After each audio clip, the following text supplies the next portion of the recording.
राजू, लाडू मस्त झाले. पण तूनच तर आईच्या तोंडावर म्हटलं होतं का लाडू बिलकुल चांगले नाही झाले. अरे तसंच म्हणा लागते, नाही तर सुना डोक्यावर बसते.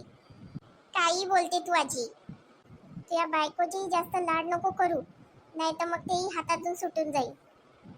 का सुरू आहे? वाटाण्याची शेंगा निवडून राहिलो. पण वाटाण्याची शेंगा आहे कुठं? दिसून राहिलं ना तुले? का लाडू खाऊन राहिलो, मग कायले विचारून राहिली? तर आजी मीनं कोणता जगा वेगळा प्रश्न विचारला? फक्त का करत आहे हेच ते विचारलं ना. चांगल्यानं उत्तर पण नाही देत तुम्ही. घरी कोणी आहे का? आता माझ्यासोबत भांडत नको बसू. जा ना, कोण आलाय ते पाय. ठीक आहे. अहो अहो, का झालं? मला जॉब लागला. तर त्याच्यात काय एवढं खुश व्हायचं? घरचे कामं कर चुपचाप.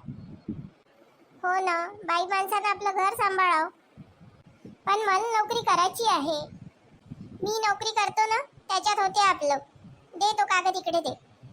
चांगली नोकरी करतो म्हटलं तर झालं यांच्या डोळ्यात आलं.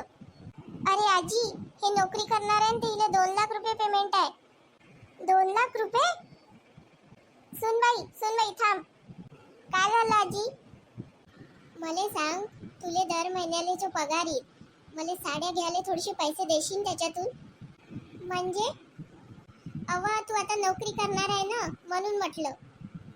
पण तुम्ही ना तर नाही म्हटलं ना. आता मी हो म्हणून राहिली ना घरचे कामं कोण करन? घरच्या कामाची तू काही फिकर नको करू. सासूबाई एवढ्या खुश काऊन आहे? आवा सुनबाईले जॉब लागलाय. मला तर नाही लागला जॉब. तुले कोण नेणार आहे? तुले पाहूनच कोणी जॉब नाही देईन. म्हणजे मी काही एवढी वाईट दिसतो का मला कोणी नोकरी नाही देईन? ते जाऊ दे आता. पोरा जा न लवकर पेढे घेऊन ये. पण आजी, पुष्पाने जॉब करण्याची का गरज आहे?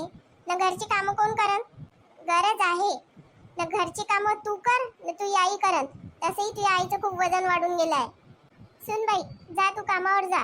न घरची चिंता करू नको. मी सर्वांकडून बरोबर कामं करून घेईन. पण ते आपलं पैशाचं विसरू नको. हो आजी.